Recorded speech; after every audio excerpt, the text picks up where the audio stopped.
శ్రీ గురుభ్యో నమః. అందరికీ నమస్కారం. ప్రతిరోజు భగవద్గీత నేర్చుకునే క్రమంలో ఈరోజు మనం 2వ అధ్యాయం సాంఖ్య యోగం నుంచి 4వ శ్లోకాన్ని చూద్దాం.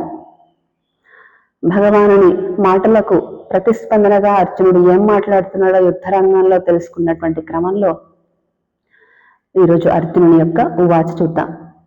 శుక్లాంబరధరం విష్ణుం శశివర్ణం చతుర్భుజం ప్రసన్నవదనం ధ్యాయేత్ సర్వ విఘ్నోపశాంతయే.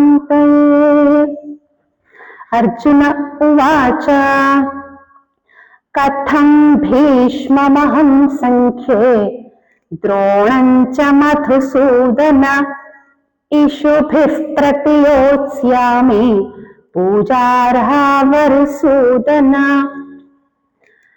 ఇప్పటి వరకు కృష్ణ పరమాత్మ అంటున్నాడు, ఎక్కడి నుంచి వచ్చిందయ్యా ఇలాంటి ఆలోచన?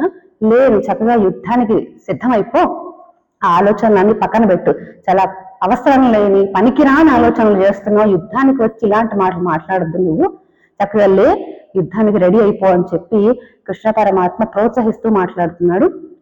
ఇప్పుడు అర్జునుడు ఏమంటున్నాడంటే, కథం భీష్మమహం సంఖ్యే ద్రోణంచ మధుసూదన. ఓ మధుసూదన, ఓ కృష్ణ పరమాత్మ, నేను ఎలా వెయ్యాలి? అందరూ సరే, మిగతా వాళ్ళందరినీ పక్కన పెట్టు, భీష్ముడి మీద ద్రోణాచార్యుల వారి మీద నేను ఎలా బాణం వెయ్యాలి?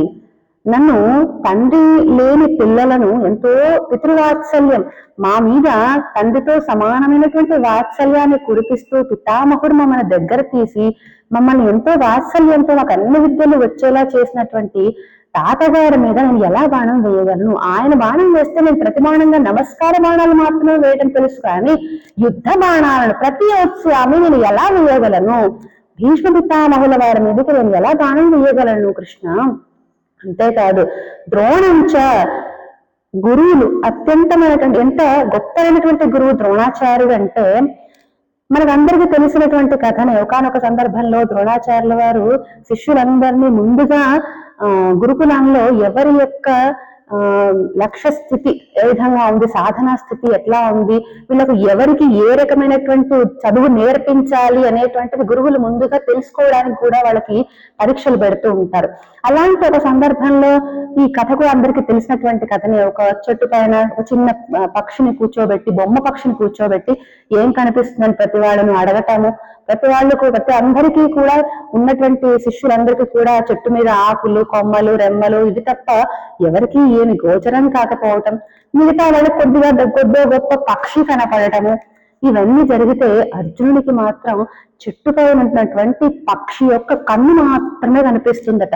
మిగతావేవీ కనిపించని స్థితి ద్రోణాచార్యుల వారు అర్జునుల్లో గమనించారు. అప్పుడు ఆయన నిజమైనటువంటి సాధకుడికి ఉండేటువంటి లక్షణాన్ని గమనించి తన కుమారుడైనటువంటి అశ్వత్థామకు కూడా నేర్పకున్నటువంటి విద్యలను ఎన్నింటినో కూడా అర్జునుడికి అనుగ్రహించాడు ద్రోణాచార్యుడు. అంత శిష్య వాత్సల్యంకు ఉన్నటువంటి గురువు గారి మీద నేను ఎట్లా బాణం వేస్తాను, తిరిగి ఆయన మీద యుద్ధం ఎలా చేయగలను? నా మీద వాత్సల్యంతో ఎన్నో విద్యలు, నిజంగా గురువు శిష్యుని యొక్క సాధనం తెలుసుకున్న తర్వాత తన దగ్గర ఉన్న విద్యనంతా కూడా అనుగ్రహిస్తాడట. అటువంటి అనుగ్రహాన్ని పొందినటువంటి నేను ఆ గురువుగారి మీదకి, ఆ ద్రోణాచార్యుల మీదకి ఎలా బాణం వేయగలను? నేను అంత సాహసానికి ఓడిగట్టలేను కృష్ణ, నన్ను వదిలేసి నేను యుద్ధం చేయలేను అని తెగేసి చెప్తున్నాడు అర్జునుడు. స్వస్తి.